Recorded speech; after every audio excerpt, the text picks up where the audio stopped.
मेरे सभी प्यारे प्यारे श्रोताओं को नीना का प्यार भरा नमस्कार। दोस्तों, आज मैं एक नई कविता लेके आई हूँ। कविता का शीर्षक है चलो लक्ष्य की ओर।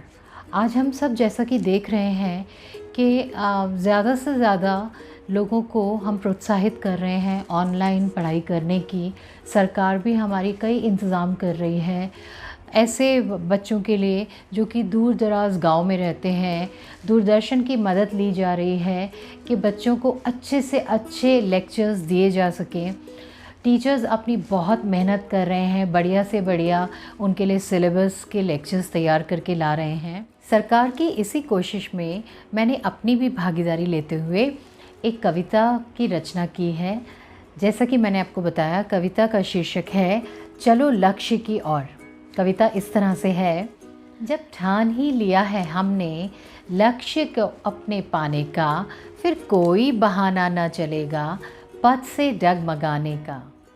दूरदर्शन का है आभार जो कराएगा सबकी नैया पार। दूरदर्शन का है आभार जो कराएगा सबकी नैया पार। शिक्षकों का भी है आभार जो लाए हैं ये उपहार। पेन नहीं है तो पेंसिल से ही लिख लो। पेन नहीं है तो पेंसिल से ही लिख लो। किताब नहीं है तो ऑनलाइन ही पढ़ लो। कागज़ नहीं है तो नोट पैड पर लिख लो।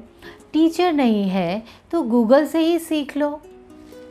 अब कोई बहाना नहीं चलेगा पथ से डगमगाने का। जब ठान ही लिया है हमने अपने लक्ष्य पर आपको ले जाने का। सुबह उठा नहीं जाता तो शाम को पढ़ लो। 24/7 क्लासरूम का सदुपयोग तुम कर लो। अंग्रेज़ी में समझ नहीं आता तो भाषा तुम बदल लो। टीचर बहुत तेज़ पढ़ाता है तो स्पीड कंट्रोल अपने हाथ में रख लो। किताब से पढ़ना नहीं आता तो चित्र के माध्यम से ही पढ़ लो।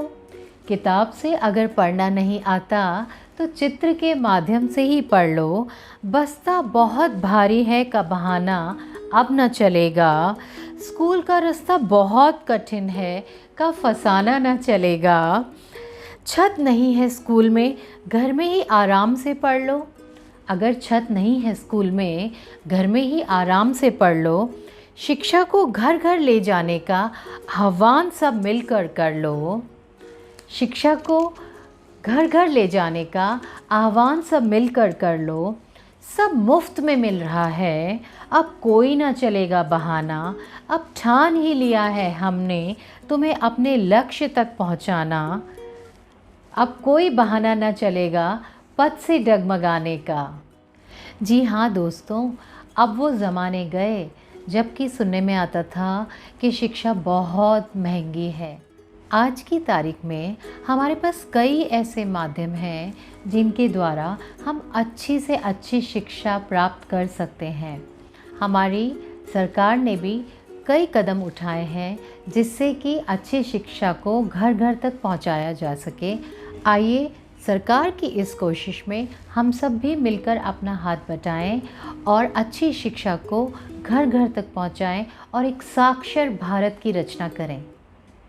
आइए बने ऑनलाइन एजुकेटर और हम ये कोशिश करें कि हम सब नागरिक मिलकर कम से कम एक व्यक्ति को ऑनलाइन एजुकेशन या ऑनलाइन पढ़ाई कैसे की जाती है उसमें सहायक बने और देश को आगे बढ़ाएं।